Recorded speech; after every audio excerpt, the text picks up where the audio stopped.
We are starting off this vlog so strong. I don't know how the rest of these books are going to compare. I have found possibly a 5-star right off the bat. I'm having so much fun. Hey, what's up? It's Nala and welcome back to my channel. In the last reading vlog, we read Bride by Ali Hazelwood, which is a vampire werewolf spicy romance. And it quickly sent me down this hole for wanting to read more werewolf romances. I am restarting my Twilight era. Twilight is a part of my soul. Twilight is a part of who I am as a person. I literally have a picture from whenever I was 14 years old and I had Twilight poster in my bedroom. I had this shirt. I had it all. So this has brought back some nostalgia, some feelings that I thought were long gone. So for this reading vlog, we are only going to be reading werewolf, vampire-esque romances. I asked over on the picture app on my story if you guys had any good werewolf shifter recs or anything. So I have recs from there, as well as I scoured Reddit to find the best ones.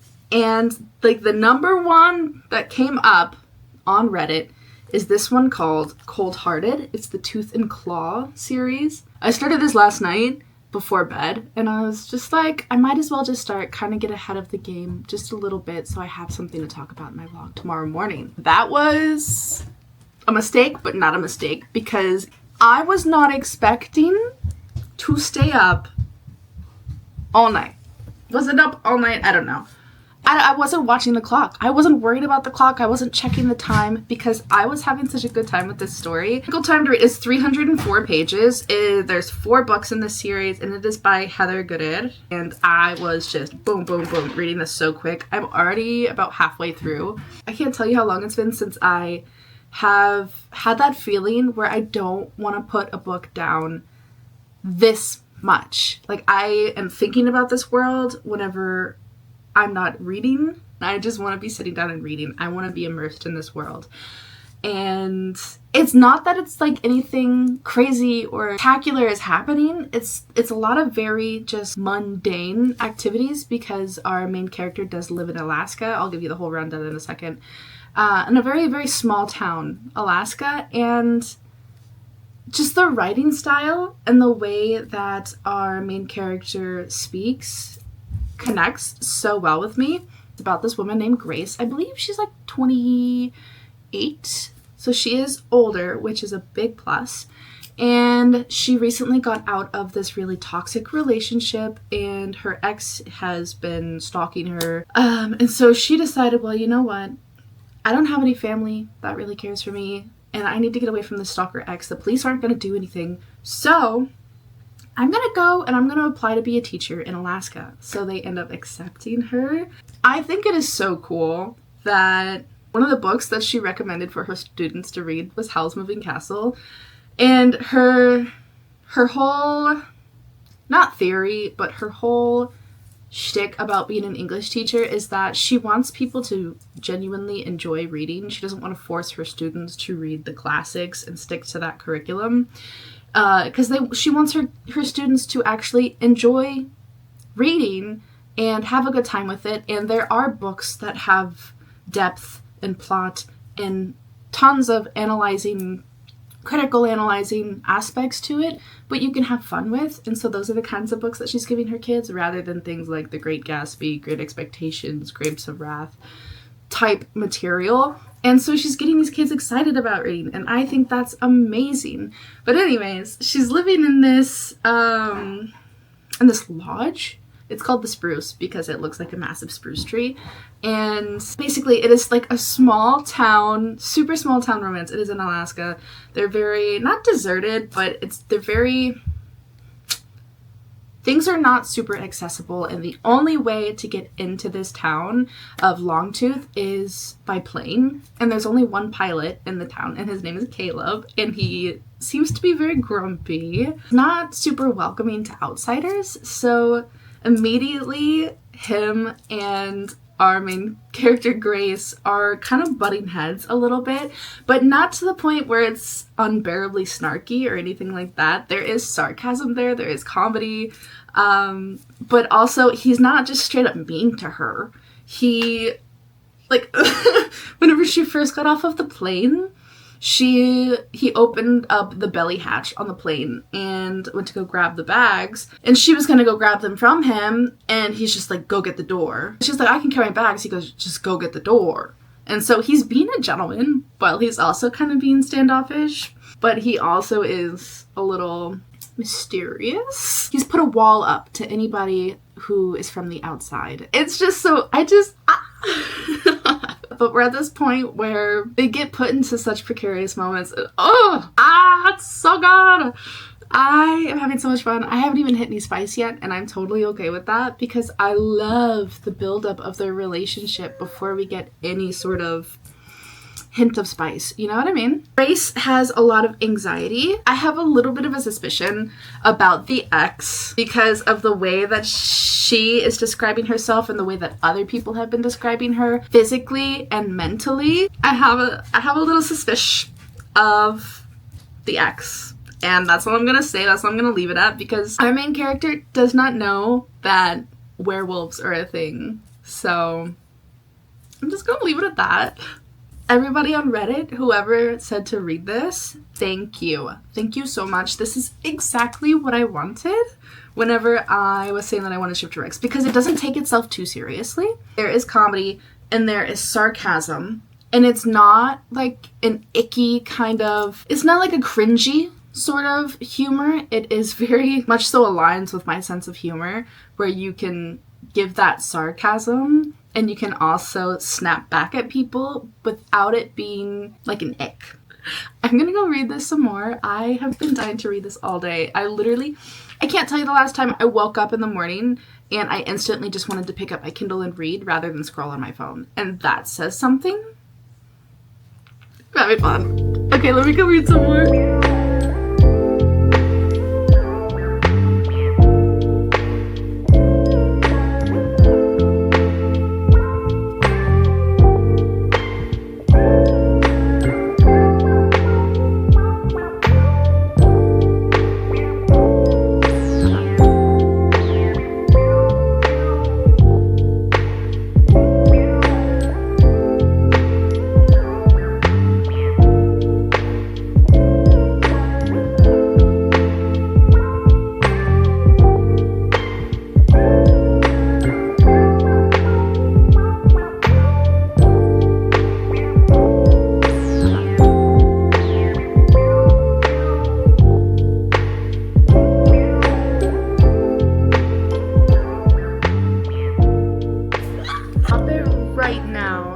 Overheard her talking to one of the locals saying that she didn't really have any hobbies that she did anymore. She didn't have any things to do hobbies with because she didn't bring anything with her to Alaska, but she also just kind of lost her spark for hobbies. And so Caleb overheard that she used to knit, but they didn't have any knitting supplies on the island or whatever, and so whenever he flew into Anchorage again, he bought her knitting supplies and just hung them on her door and didn't say anything. But she knows it was him because he's the only one that's able to really leave because he's the pilot. She went to one of her local friends and was like, thanks for the yarn and stuff, but let me pay you back because that would have been so expensive. That's $50 worth of yarn in the lower 48. I can't imagine what it would be like here in Alaska. So let me pay you back. And then she's like, no offense or anything, but there's no way that I would spend $50 on yarn. The friend was like, oh my God, it's Caleb. I told you he was into you. And so she goes and she takes the bag of yarn off of her door and then puts it on Caleb's because they're neighbors at the lodge. They're literally rooms next door to each other. And so she puts it on his door and then comes back out the next day and it's on her door. So she puts it back on his door. And then the next day it's on her door again.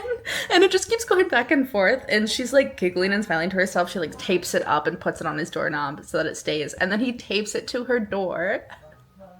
And she's like, son of a bitch. It's just so funny. So stubborn, but so cute. And so now she's putting, like, took everything out of the bag and is sliding it underneath of his door. And she's just talking about how she's actually having fun and laughing, and she can't wait to see what his retaliation is. She's like, it's the first time that she's had fun in a long time, and just like, it's not even to the point of she's being stubborn maliciously. It's this game back and forth now to her, and she's having fun with the retaliation and the revenge part. This way, it's playful, and I love that. My suspicions about the ex, 100% true. Okay? We just had something big happen. Very unexpected.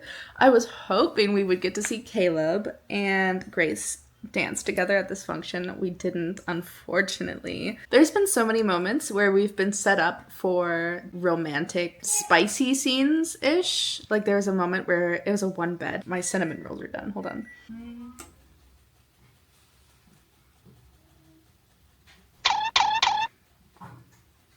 I think they're done. Because they're not acting on these moments, it's building that tension up for us, and it's making you want it more. They're not spoon feeding you this romance. She is making you want it, and you're like, come on! And I love it. That's what I love about romances.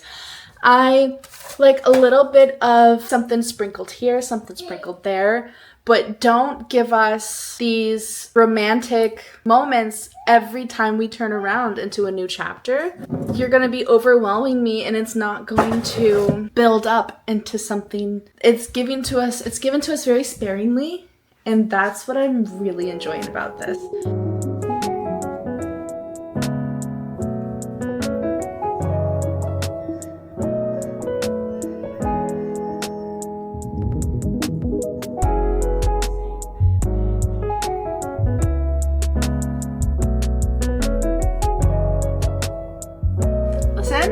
I would just like to say how coincidental. I'm like 4 minutes away from the end, but it says the days are going to get longer now, she said thoughtfully. Today's the first day of spring. How perfect is that? How perfect with it actually being the first day of spring. I love whenever things in life like that line up. It just kind of gives you this reassurance. Things are happening as they should. If you get that sort of feeling, but it's kind of like one of those feelings whenever you're driving and you're listening to music and you pull up to wherever you're going and the song ends right as you're just getting home or right as you're just pulling up to where you need to be. I just think it's funny. So we're just gonna finish this up really quick and then be done with the first book. Okay. I love that. Wow. That was so good. Yeah, 10 out of 10 recommend. We're just gonna hang out here for a minute so I can talk to you about it. A few things to note. They don't go by the name werewolves, so that's different. The way that he explained it is that, like, they're not typical werewolves. They don't shift with the moon. They can shift at will, but, like, if you don't shift for a really long time, then it does affect you very mentally. It's like living in a room with no windows. And so it just gets really hard on your mental health and physical health if you don't shift. And emotions can kind of trigger it as well, which I thought was really cool. Like the wolf pack, they can't read each other's minds or anything, but they can have a sense of being aware people that are part of your pack are. Like, this mating bond was not forced upon anybody. It was more so of you get to choose whether or not you want this person to be your mate. So it's not one of those things where you don't imprint on anybody. And there's not like this bond that is kind of forced upon you. You get to choose who your mate is, and then you mark them. That's how the mating kind of process goes. So I thought that was really cool because it gave more of a choice. Again, Caleb is just another emotionally intelligent man who isn't incredibly hot-headed. There was a happily ever after. There was no third act breakup. And a lot of the miscommunication was really just the fact of not even really just miscommunication. She just kind of read some signals wrong.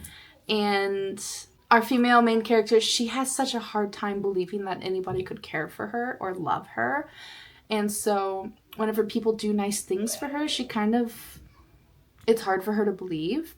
Then there's a few quotes in here that like just really resonated with me. Like this one, literally page 8. She knew what to say, how to act. She knew how to leave people feeling like she was charming and sweet and engaged. And all meanwhile in her mind was just a mess of white noise. And after all day, she was out of steam. After 8 hours of performing a one-woman play about a mentally engaged, emotionally functional human, she had nothing left in her. It's like, look into my brain, why don't you? That was so good. I so recommend that. And I am absolutely going to read the second one because that was so much fun. From the Reddit threads that I saw, they said that the second one is better than the first one. So, do we read the second one of this one now while we're on this werewolf hunt? Or do we move on to one of the recommendations from Instagram? It's a hard decision. I'm gonna mull it over. I'm gonna look at our options.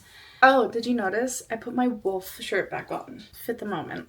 I have some other options. We have Wild by DD Prince. This one was recommended on Reddit as well several times. And then there's this other one. It's called Collars and Knives by Victoria Rook. And then there is, somebody said, the Blood and Ruin trilogy. It's a reverse harem. White Wolf Prophecy series by Kaylee King. Then Earth Swallowed Ocean. The Lindels by Shiloh Sloan. There's 2 books in that series. Bend Her from the Transformation trilogy. A Dark Beauty and the Beast fantasy romance. I read that it said it was a stay-at-home dog. And I was like, excuse me?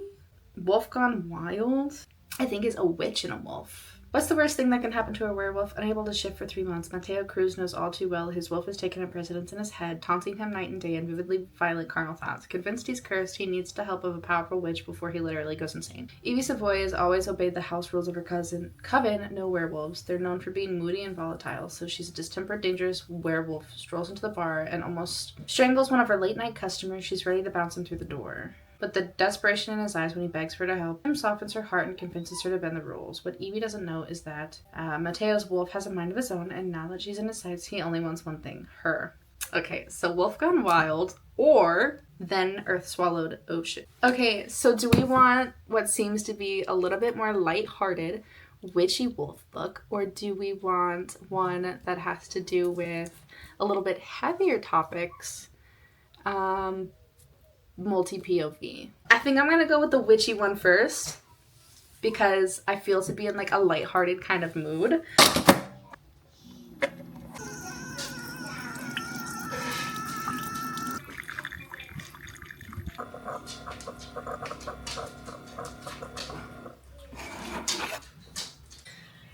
Good morning.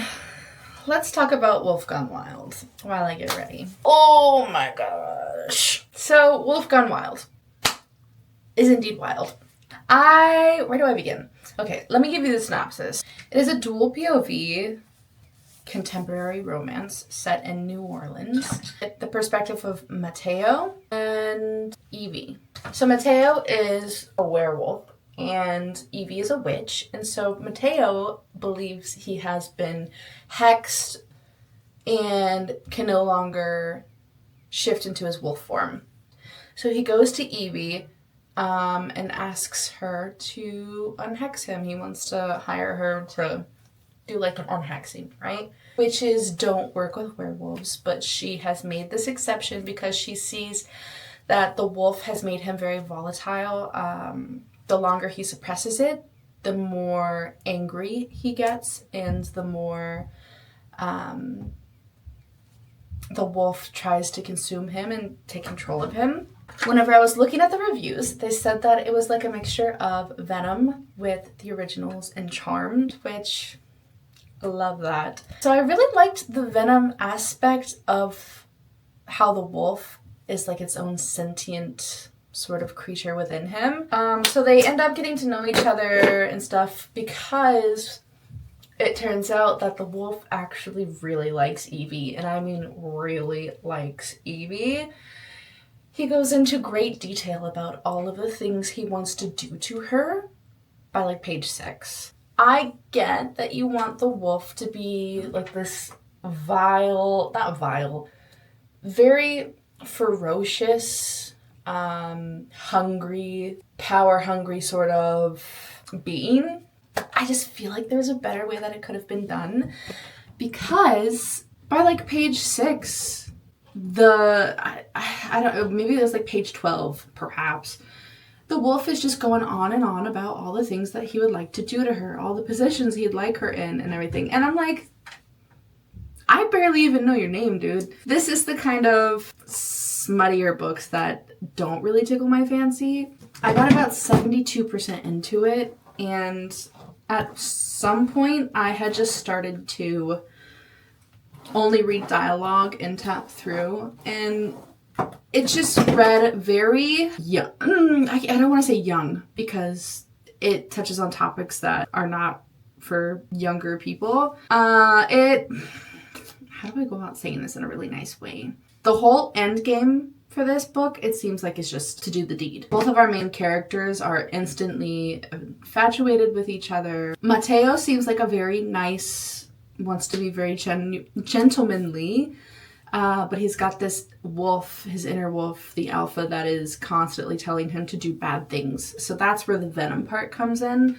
And I feel like that could have been done really, really well.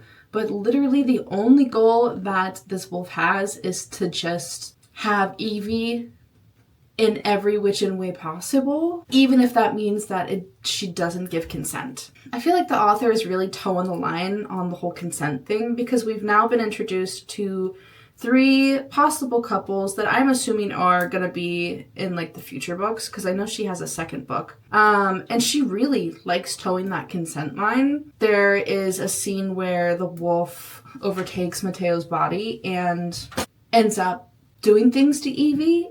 I don't know. There's like this other couple in the book. It's between a vampire and one of the witch sisters, and the sister like clearly has told this vampire, no, I don't want to go on a date with you. I don't want to be in a relationship with you, several times. And he uses things to his advantage and to kind of put her in a situation where she can't say no. And I just don't like that. So I'm DNFing. It's not even just for like the consent reasons and everything, but if these are the kind of books that like you read and you prefer, I'm not judging you at all. It's just not something that can keep my attention. It's cool that Evie is really like nerdy, geeky. She loves comics and she loves sci-fi and comics and anything Marvel. She's a Marvel fan, which I thought was really cool. It's done in such like a way where she is very depicted as very, not naive, but just, I don't know how to put it in a way, but it's okay. This book isn't for me, and I'm in my DNF era if I'm not feeling it. Even though I'm so close, I'm like almost 20% done. I just have no interest in seeing what's happening. For me, whenever I'm reading a more spicier book, there's a really fine balance, giving enough story and other plots within it, and then also adding in that spice. I don't feel that Wolf Gone Wild has any sort of character development into it at all. They are just all very stagnant, very flat characters. I know that she has her storyline of, oh, she's writing comics and drawing comics, and so she's gonna probably go the self-publishing route or whatever, which is really cool. I like that. But it's just not super forefront into it, and we don't get to see a lot of like her inner struggles and battles with that. A man told her that her drawings sucked, and so she just gave up on it. And now a man is telling her, hey, your drawings are good, so she's gonna pursue it again. I don't know. She seems to have like a lot of her value instilled in what a man has to say about her. I think I particularly like books where a woman can find her value within herself. I mean, I'm not trying to be overly feminist or anything about it, but that's just me trying to explain why I don't fight with this book. It is what it is. Not every book is going to be for me. We are going to go to the library because I have a book That's ready for hold, of course, and I probably should return. There's a few books that I know that I'm not gonna read at this point now, and then my kids would like to pick up some books too. They really like reading.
Morning. Hopefully you can hear me pretty well.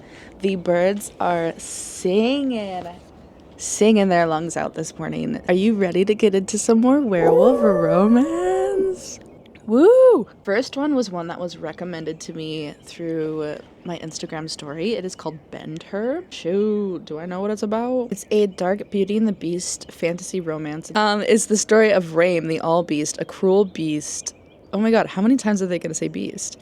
A cruel beast mage doomed to die at the hands of the woman he must protect at all costs. And Lysaine, the sheltered princess of tears, who has been given into his care, who needs him to teach her magic so she can be free, no matter how much it might hurt her. Oh shit, there's some fan art here. That's really just adorable. It's not really adorable, it's a dark romance. But I'm gonna have to read it on my iPad because it is through Hoopla. And then the other option is The Fake Mate. So I could start it on audiobook. It's about this vet. No, they're not vet. Is she a vet? Let me look it up.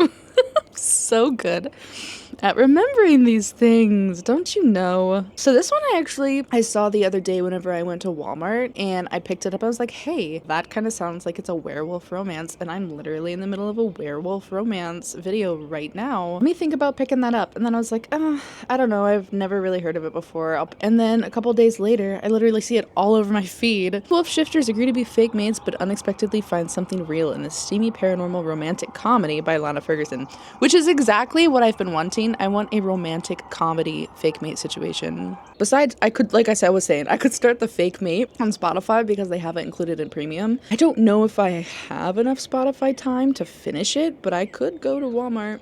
That book is 11 hours, and I wish they would just tell you, like, right there in the front, oh, you have this many hours left. But no, I have to go into the settings and try and find it. I have 11 hours left! Bitch, it's perfect, it's fate! Let's do it! So I'll start with the audiobook. Yeah, we're gonna do The Fake Mate. Yeah, we'll do that. Because you get a total of 15. I've listened to 4, and it is 11 hours long. Perfect. That was meant to be. Okay, we're gonna start with The Fake Mate, and then possibly Bend Her if I have time to sit down after lessons with my kids. So, let's go. That's so much stuff. Ow. I'll see you inside.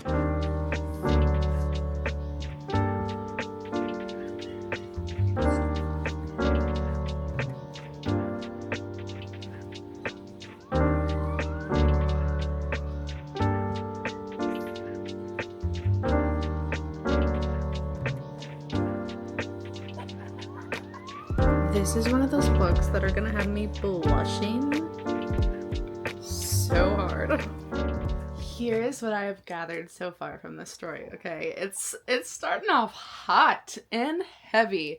So Lysane is a princess of this kingdom, the Tear Kingdom. It's not the name of it. It's Delith something. I don't remember.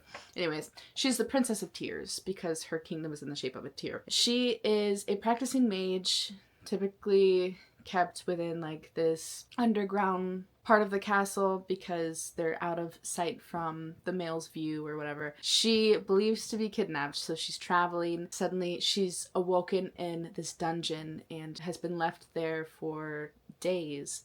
She's finally brought up to meet her captor. He is this beast who is solitary in his castle, right? It is a Beauty and the Beast inspired story, so he's a beast alone in his castle. Whatever. And so she believes herself to be kidnapped, right? She is bragging and telling him, my father, the king, finds out that you've taken me, or my brother, or my betrothed. Like, they're gonna come and they're gonna end you. Little does she know, her father is the one who gave her to the beast. What? Basically, there's this war going on between what's called the Deathless and these kingdoms. The king has been wanting the beast to fight for him in this war, and the beast has been telling him, no, I'm not going to do it. No, I'm staying out of it. No. And he moves castles, which kind of like gave me a little bit of like Hal's moving castle of how they wanted him to fight in the war, but he doesn't want to. He's skirting his duties or whatever. And so I don't know if the castle itself is actually moving, because he says that there's like portals and stuff. There's all sorts of magic in this that we're already getting a hint of. Or if he himself is moving castles. You know what I mean? His castle moved. Not he's moving castle, his castle moved. So it gives me like this Hal's moving castle kind of vibe. What ends up happening, the king's guardsman, like this guardsman has been protecting the princess since she was a child, brings her, Lysane, her name is Lysane, brings Lysane to the beast and is just like, this is your payment. We're bringing her to you. Because little does she know, there's like this ascension rite thing whenever you become a mage, that you see how you're going to die, or where you're going to die, or what causes your death. And whenever the beast had his ascension hundreds of years ago, he saw a face. And it was Lysane's face. There's a lot going on. I'm only on like chapter 3. There's a lot going on. There's a lot of information that we've learned, but I'm hooked. This is how you hook somebody on a book, okay? And so basically they brought her to him and they're like, okay, this is like the payment. Are you in? Are you gonna work for us? He's like, yeah, 3 hours a day, every day I will be on the battlefield. Tell your king. So like, meanwhile, Miss Girl is like, my father's gonna unalive you if he knows that you're the one who has taken me, or at least like get a ransom from somebody. Little does she know that literally her father is the one that gave her to him. The way that like Rain talks about her, so obviously it's very obvious that his beast form is taking a liking to Lysane. Almost sort of like mates. It just has this magnetic energy towards her. It's wild because he knows that she is going to be the death of him. And he is basically, right now, putting her in these situations that are very questionable to her, what is the word I'm looking for? Pride. Putting her in very questionable situations for her pride. And she's like, don't do anything untoward to me. If my betrothed or my father finds out, like, you are gonna be sorry. And he tells her, I would never dare to do something untoward to you. But mark my word, while you are here, I will make you want me to do things untoward to you. I mean, needless to say, I'm having a good time. You are my... You are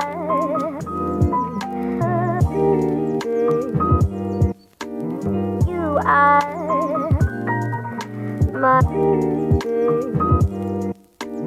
You are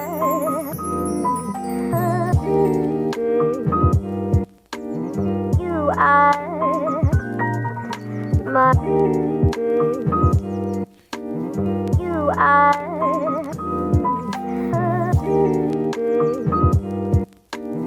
You are my You are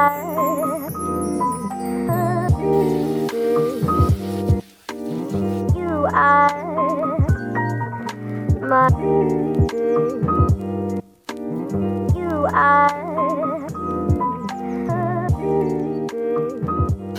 about 30% of the way through with the fake mate, and I just had to stop for a second. You can hear my kids being crazy. I am just snuck away for a quick second so that I can give you like the kind of rundown. So I have an understanding of what this book is about now. So we've got Mackenzie. I forgot her name for a second. So we've got Mackenzie, who is some sort of doctor. I don't exactly remember which kind of doctor, but anyway, she's a doctor, and she is an Omega. So if you know anything about the Omegaverse, she is basically like a top tier female werewolf. Her grandma is trying to set her up on a bunch of blind dates, and she's just like, I have tried to tell my grandma no so many times. I am trying so hard to not be in the dating scene. I don't want to be dating people. I don't want to anything to do with that. I've gone on so many terrible dates. And so her grandma is just hounding her and asking over and over, like, when do you want to go on this date? Do you want to go on that date? I've got this lucky bachelor. Da, da, da. She's like, no, Graham, like, please stop. And she's like, I'm like, I don't want you to set me up with anybody because I'm with someone. I already have someone. And the grandma's like, oh my gosh, who? Is it a guy that you work with? Like, where did you meet? She says that it's somebody that she works with because she literally, like, lives at work. And the grandma's like, oh, who is it? Give me a name. And so she blurts out Noah. And Noah is the grouchy, offstandish, infamous, handsome guy of the cardiologist unit. Everybody knows who Noah is. He doesn't talk to anybody. And so she just blurts out his name because he walked through the break room door. She ends up working the nerve to ask him for a selfie. She could send the selfie to her grandma, and then she would kind of have like that little bit of proof to get her grandma off of her back for like the next few weeks. And he's like, well, why do you want a picture with me? I think that I deserve to know why you would want a picture of me.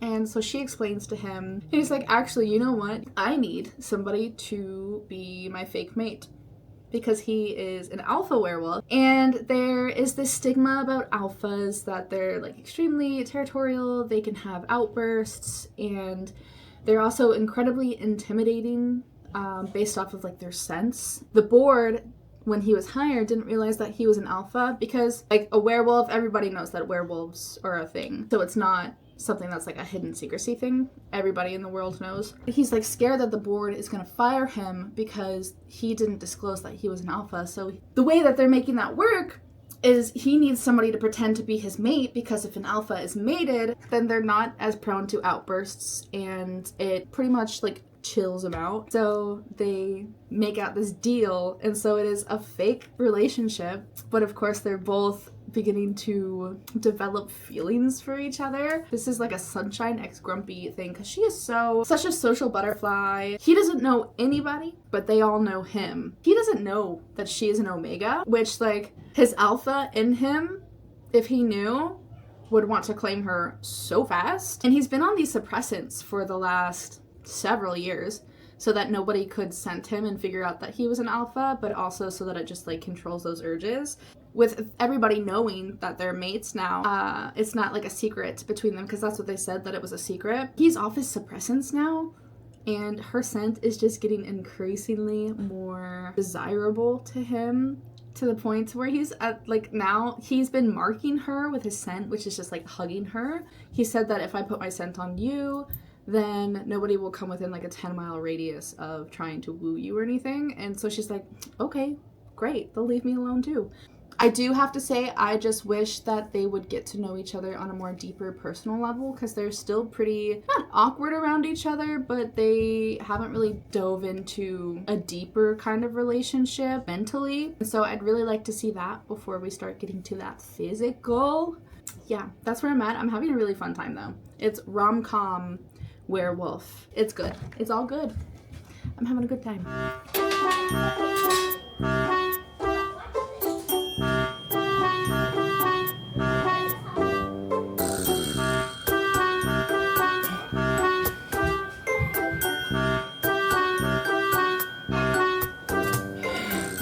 I'm scandalous. I officially finished the fake mate, and I have some thoughts what's so funny, remember how I told you I had 11 hours left of my listening time and then 11 hours was on the book?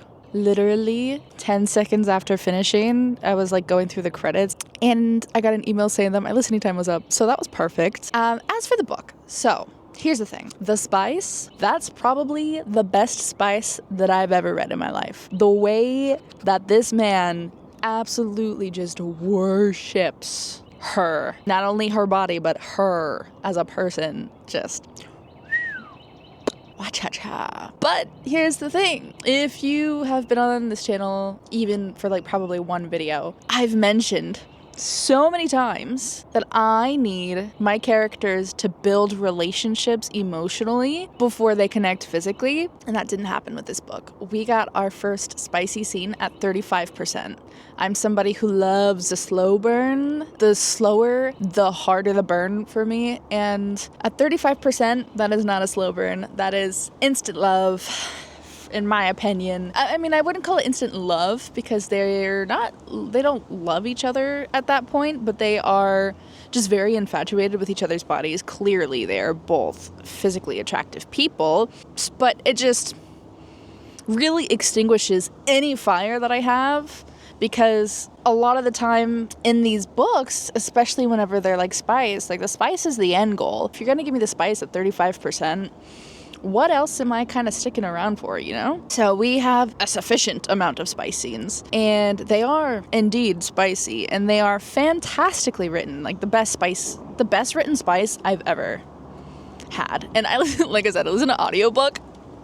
Oh my God. He is like Adam Carlson on steroids. If you've read The Love Hypothesis, he gives very much so Adam Carlson vibes. He has a little bit more personality, just a little bit. We really didn't get to dive in and see their personalities that much at all. I would have loved to see them more developed as characters themselves. You know what I mean? We did get to learn that our female, Mackenzie, she loves soup. But that's about the only thing, like, personal-wise about her personality that I know outside of work. But then I, like, have to give it a thought that they literally, like, live at work. They eat, sleep, breathe work, you know? So maybe she doesn't have a lot of other interests or personalities or things going on, you know? She's a social butterfly. She does have friends, which is great. But I don't know anything about her other than she was raised by her grandmother and she likes soup and she's a doctor. That's all I know about her. And same goes for Noah. He has a weird relationship with his mother. I don't know why he is so snarky to her all the time. She seems like someone who genuinely just cares and wants to know about him, and he sees it as prying into his life, but she's just a mom who wants a little bit more detail. That was kind of like a weird situation. He was a little bit like kind of mean to his mom, which maybe there's a backstory on that, but we didn't get it. So the way that he was mean to his mom just kind of seemed really unwarranted. He was always annoyed by her, and that just breaks my heart a little bit. I wish he had been a little bit nicer to his mom. And the dad was like hardly. I think we got to talk to the dad like once. I didn't even realize that he had a dad at one point. And then like the dad just comes in and you're like, oh, okay. If you're looking for a book just wanting to read for spice, this book is fantastic. If you're looking for anything other deeper or emotional wise, it's not going to rock your socks at all. If you're looking for a book solely for the spice, yeah. There was one point where I was like trying to listen to it while I was going to sleep, and I'm sitting here, I'm laying on my pillow like this, and we get to the spicy scene and I'm just like, oh my God. Good. Would I read it again? No, probably not, because again, I'm just not a huge spice person. At the end of this vlog, I'm still very happy with the outcome that we have had. I'm still thinking about Cold Hearted. Still thinking about it. And I am definitely going to be reading Hot Blooded. Probably the best paranormal romance that I've read. So fantastic. Still thinking about it on the daily, dude. I have not stopped thinking about it. That's where I like the character development, and I like that story and other aspects with a little bit of spice sprinkled in. That's just a me thing though. So I put Benter. It's not like a DNF, but I have other priorities right now that I would like to take care of first reading wise. So Benter is going to be put on a brief hiatus. I do still find it intriguing. There is a very heavy like dom sub. It is a dark fantasy, and I'm just not in the mindset for dark right now. I need something a little bit more lighter. It is springtime. I need more springy books, and that is definitely like a winter kind of read, you know? I might go back to it. So that's where I'm going to leave this off. I had a fantastic time reading all of these werewolf books. I think we got one decent solid read out of this, and I'm happy with that. There was a few others that were okay. Yeah. Preach it. All right, well, I'm going to leave you off with that one. I hope that you have a fantastic week, a beautiful day, and of course, stay excellent. Bye.